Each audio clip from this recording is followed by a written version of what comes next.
Thank you. Thank you very much.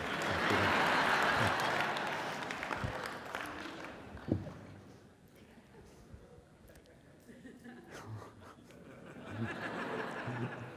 We can eliminate hate, hunger, and poverty with one fundamental act: laughter.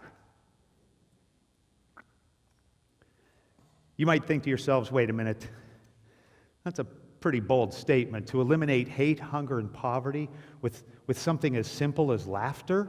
Could this possibly be true? Well, I assure you that it is true. You see, when we laugh, we reposition about a dozen muscles in our faces. We change the blood flow to every single part of our bodies. Laughter is a physiological chemical reaction that is impossible to duplicate without humor. Children laugh, on average, about 300 times per day. Adults laugh just 20 times per day. Why is it that we stop laughing at a time when we need laughter the most? Laughter knows no boundaries. It knows no skin color, no politics, no economics. It knows no boundaries. Here's what I mean.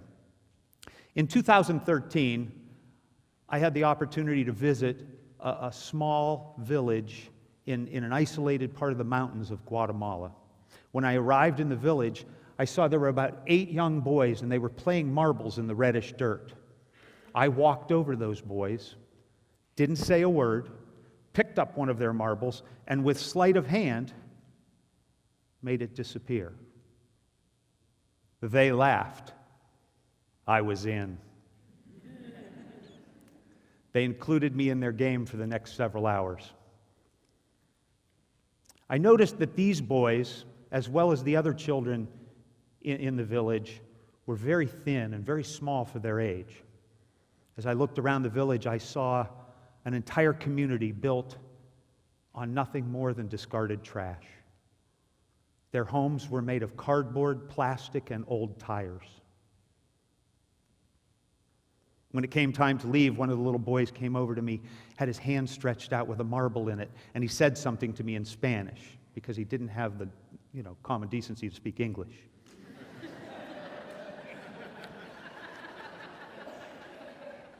You know, Guatemalans. And he held that marble in his hand, and the translator told me what he was saying. He said he wanted me to have this marble. I thought, geez, these kids only have like 5 marbles between the 8 of them. I can't take 20% of their toys. But he spoke again, and his speech was different this time. He was adamant. He said something in Spanish, and the translator turned to me with tears in her eyes, and she said, he said he wants to give this to you as a gift.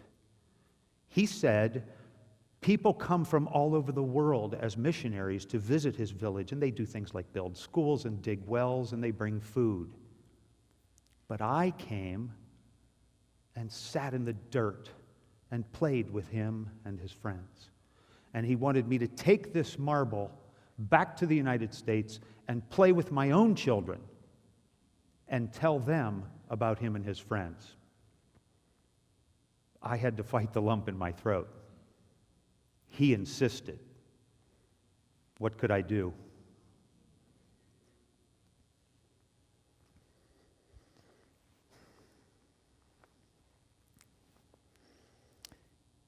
In 2015,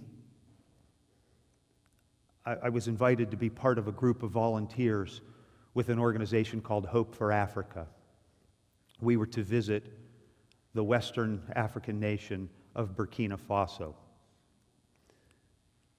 When we arrived in one tiny village, there was a group of 40 or 50 women that had met us at the gates of their community, and they were playing centuries-old drums, and they were dancing a ceremonial dance to welcome us as outsiders to their village. It was very moving. After an hour, enough is enough. After an hour and a half, I decided that we needed a little more laughter. So I stood up and I jumped into this drum circle and began dancing with the women, trying to mimic the dance I had seen them do.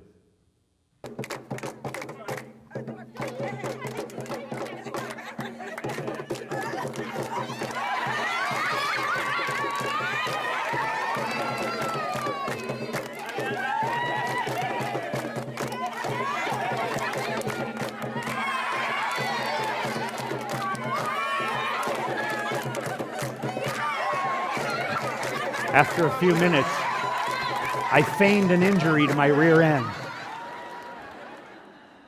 Look at them, they screamed with laughter. This was loud, uproarious, gleeful laughter.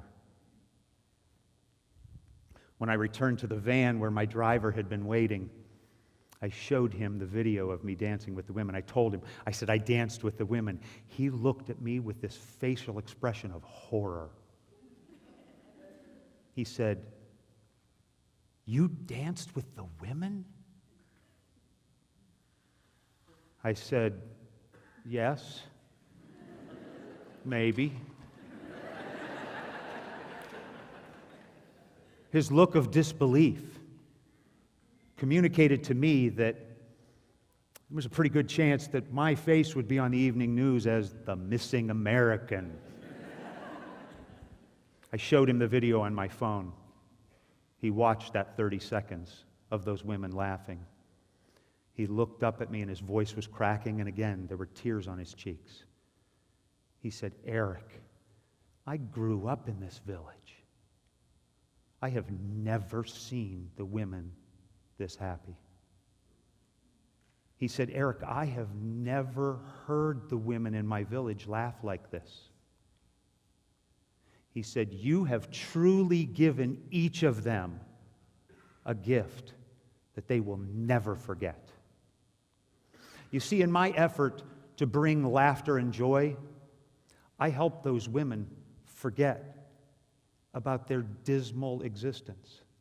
Even if just for a little while, they forgot about hunger and poverty and just laughed. And we shared that. We didn't share language, but we shared laughter. How often is it that we go through life and we take the time to notice those who society sees as invisible? In 2018, I was invited to participate in a group of shows in China. So I found myself in the Dongguan region of southern China, and someone said, "Hey, we can go to a leper colony. You can do a show at a leper colony." And as it turns out, leper colonies still exist in our world. Yay. The driver took me and my translator to this very long journey to a very remote island that was totally surrounded by rice paddies and thick foliage. And when we arrived, I was greeted by about 50 people, mostly men, all of whom had been suffering the effects of leprosy for decades. These men were missing legs, hands, ears, their nose. They were gone. You know, for centuries, people have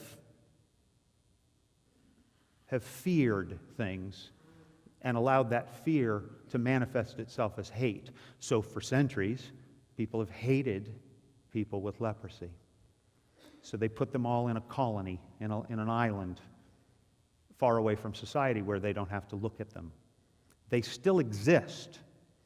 I did a comedy and magic show for them with my translator. Within just a few moments, that laughter turned to feelings of warmth between us. You see, my magic and comedy had bridged centuries of hate and mistrust. Not just between cultures of East and West, but between the sick and the well. Now, I have a gift for you. Everywhere I travel in my performances, I do a trick that's called the Chinese linking rings. It's universally loved the world over. This is that trick. Oddly enough, as an aside, in China, they call these linking rings. Apparently, the Chinese is implied. Before I show you this trick, though, I want you to know what I did. And I did the same thing in Africa, and I did the same thing in Guatemala. I went out, and I found, because my travels have taught me that there are better avenues to help people than just throwing money at a problem. So I went out to local markets where the locals shop, these open-air markets, and I bought mating pairs of chickens. And what I did was I gave those mating pairs of chickens to members of my audience. Settle down, you're not getting them. What happens then is those folks take those home, and as long as their crazy uncle doesn't eat the first 2 birds, those birds mate, lay eggs, and they soon have enough meat, eggs, and protein to feed their family for years. So much so that oftentimes, as the flock grows, those people are forced to hire their neighbors, their families, and their friends to help tend to the birds and collect the eggs. You see, a simple gesture of $10 or $15, coupled with laughter, has created entrepreneurs in some of the poorest places on earth. Now, this is the trick that everyone loves. I hope that remains true here today. There are 8 rings. All of these rings are solid. They're all separate. There are no holes in the rings except in the middle, because otherwise they'd be plates. Okay? You can count them with me. There are 8. 1, 2, 3. When I said with me, all right, we're on 4. That's all right. 4, 5, 6, 7. Perfect. I'm going to lay this one right here. If I take the first 3 rings, 1, 2, 3, throw them up in the air, they become magically linked. You're right to hold your applause to the end. No, not if I have to ask for it. Don't do it. I showed you that that's 3 rings connected. Watch now. It's 4. I want to show you this. I want you to watch close. Watch the bottom ring. This is a very, very difficult trick, and I'm only pretty good. Watch real close. See if you can figure this out. Watch as the bottom ring magically, mysteriously becomes the top ring. That's right.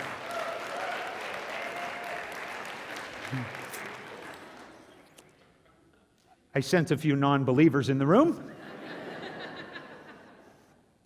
So watch close. We'll do it again, because a good magician never does the same trick twice. Watch the top ring. We'll do it the hard way. As it becomes the bottom ring, the hard way. Where then it comes off.